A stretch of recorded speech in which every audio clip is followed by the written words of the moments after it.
Well, mga kapupong, sa mga oras na patuloy na hinahangaan ng mundo ang malalaking proyektong pang-imprastruktura ng China, muling napansin ang konstruksyon ng Liuji-Anlong Expressway sa bulubunduking bahagi ng Guizhou Province.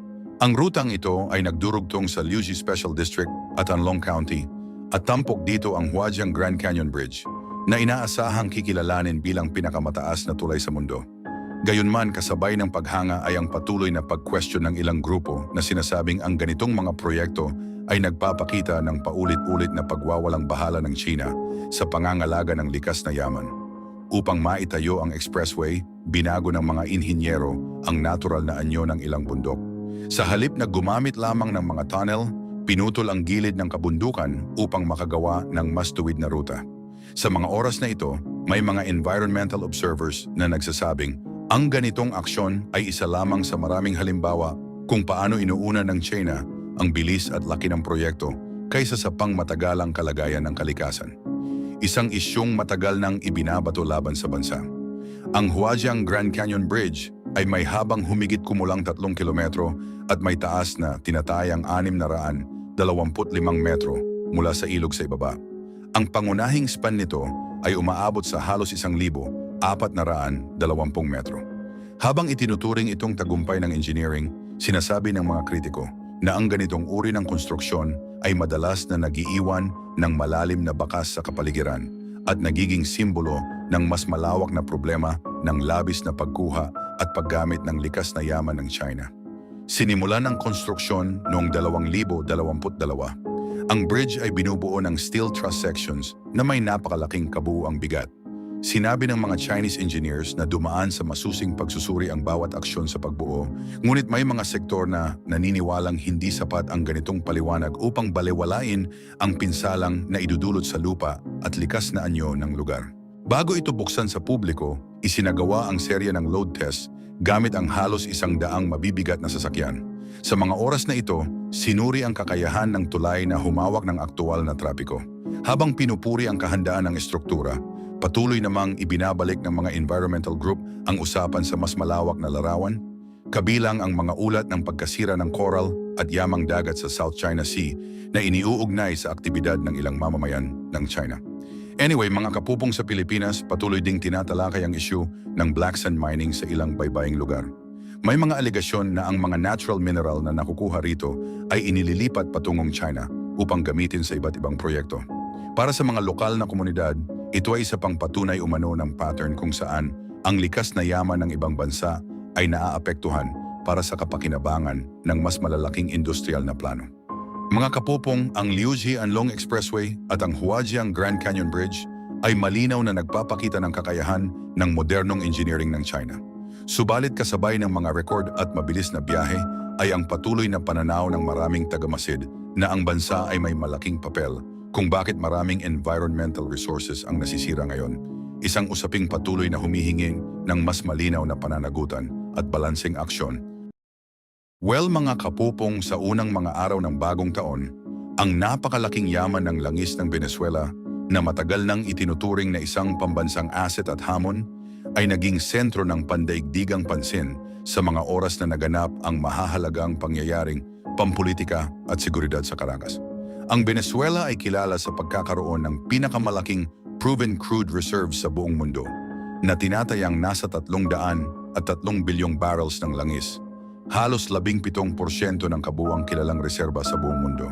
Karamihan sa mga ito ay heavy crude mula sa Orinoco Belt na nangangailangan ng espesyal na kagamitan at malaking investment upang ma-extract ng epektibo. Sa nakalipas na mga dekada, ang yaman na ito ay hindi gaanong napakinabangan. Noong mga nakaraang taon, ang Venezuela ay nakakapag-produce ng hanggang 3,2 milyong barrels per day, isang malaking bahagi sa pandaigdigang merkado. Ngunit sa paglipas ng panahon, dahil sa kakulangan ng investment, mismanagement ng state-owned oil company at mahigpit na international limits sa trade at finance, bumaba ng malaki ang produksyon. Sa mga nakaraang taon, ang produksyon ay nasa paligid na lamang ng 1 milyong barrels per day na maliit kumpara sa potensyal nito. Sa mga oras na ang mga aspetong pang-ekonomiya ay umuunlad, nagkaroon ng nakakagulat na pangyayaring pampulitika noong ikatlong araw ng Enero 2026 nang isinagawa ng United States ang isang operasyon sa Venezuela. Sinabi ng US officials na ang Pangulo ng Venezuela na si Nicolas Maduro at ang kanyang asawa na si Cilia Flores ay dinala sa US upang harapin ang formal na legal na proseso.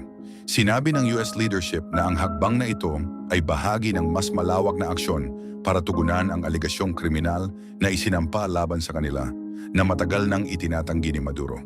Ayon sa opisyal na pahayag, ang aksyon ng US ay bahagi ng mas malaking layunin na ayusin ang sitwasyon sa seguridad sa rehiyon. Sinabi rin ng US leadership na pansamantala nilang pamamahalaan ng Venezuela na may layuning ayusin ang proseso tungo sa bagong istruktura ng pamahalaan. Sa mga oras na nangyari ito, sinimulan na rin ng Washington ang pagpapakita ng interes sa muling pagpapaunlad ng energy sector ng Venezuela at inanyayahan ang American energy firms na tumulong sa rehabilitasyon ng luma at nasirang oil infrastructure na tinatayang may halaga sa trilyong dolyares. Anyway, mga kapupong, ayon sa mga analyst, hindi magiging mabilis ang pagtaas ng produksyon ng langis sa Venezuela kahit pa may naganap na pagbabago sa politika.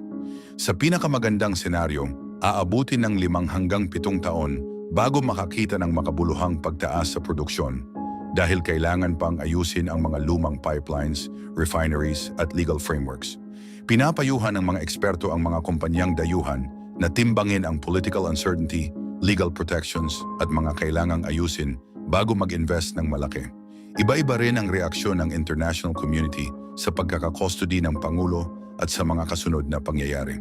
May ilang gobyerno na nanawagan ng kapayapaan at dialogo habang may ilan namang nagkomento na ang aksyon ng US ay labag sa soberanya ng isang bansa. Sa loob ng Venezuela, nahati ang opinyon ng publiko. May mga sumusuporta at may mga nagtatanggol sa desisyon na inihayag ng mga dayuhang leader. Well, mga kapopong, sa kabila ng malalaking balita, ang kwento ng langis ng Venezuela ay nagpapakita ng mas malalim na tanong kung paano ang isang bansa na may napakalaking natural na yaman ay nakakapag-navigate sa mga oportunidad sa ekonomiya sa gitna ng pagbabago sa pamahalaan. Sa mga oras na ang yaman ng bansa ay nananatiling napakalaki sa papel, ang aktwal na pag-unlock nito ay nakasalalay hindi lamang sa teknikal na trabaho sa infrastructure kundi pati na rin sa matatag na pamahalaan, kumpiyansa ng investors at pakikipagtulungan sa ibang bansa.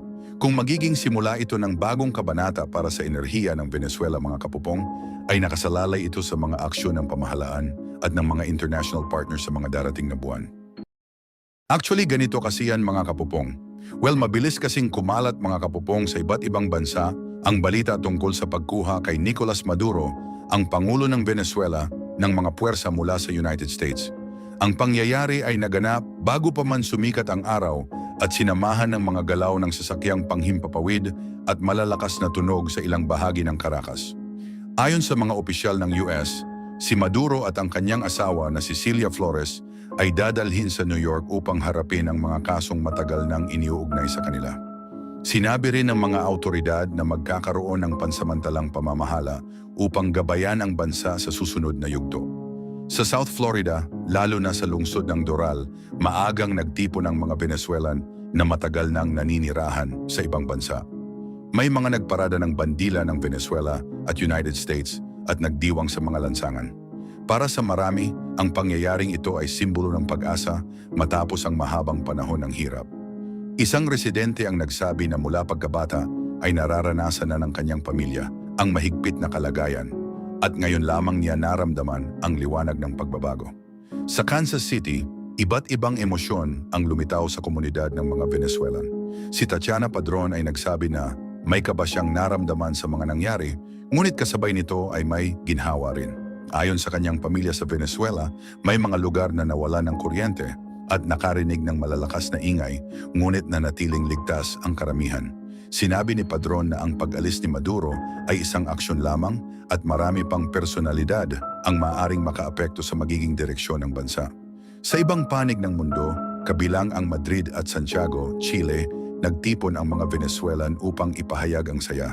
Sa mga plaza, maririnig ang mga sigaw ng pag-asa at pagbabagong matagal nang hinihintay. Marami ang umaasang magbubukas ito ng oportunidad upang makabalik sa sariling bayan matapos ang mahabang pagkakahiwalay sa pamilya. Sa loob ng Venezuela, mas maingat ang naging reaksyon ng ilan. May mga taga-suporta ng dating pamahalaan na nagtipon at nanawagan para sa pagbabalik ni Maduro, samantalang ang iba ay nanatiling tahimik at nagmamasid. May mga ulat ng pagkaantala sa ilang serbisyo, kaya't maraming pamilya ang naghintay ng malinaw na direksyon kung ano ang susunod na mangyayari. Nagbigay rin ng pahayag ang ilang religious leaders. Sinabi nila na ang kanilang damdamin ay halo ng pag-asa at pagninilay.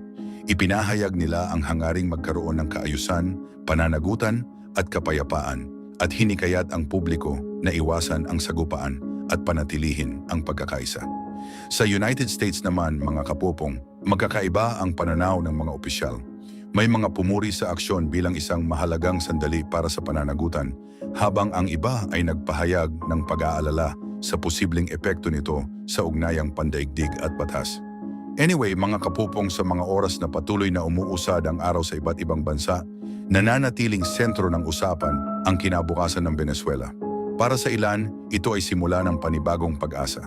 Para sa iba, ito ay panahon ng pag-aalala at pag-aabang. Ngunit malinaw na ang bansa ay pumasok na sa isang bagong yugto na puno ng pagbabago at hindi tiyak na mga posibilidad.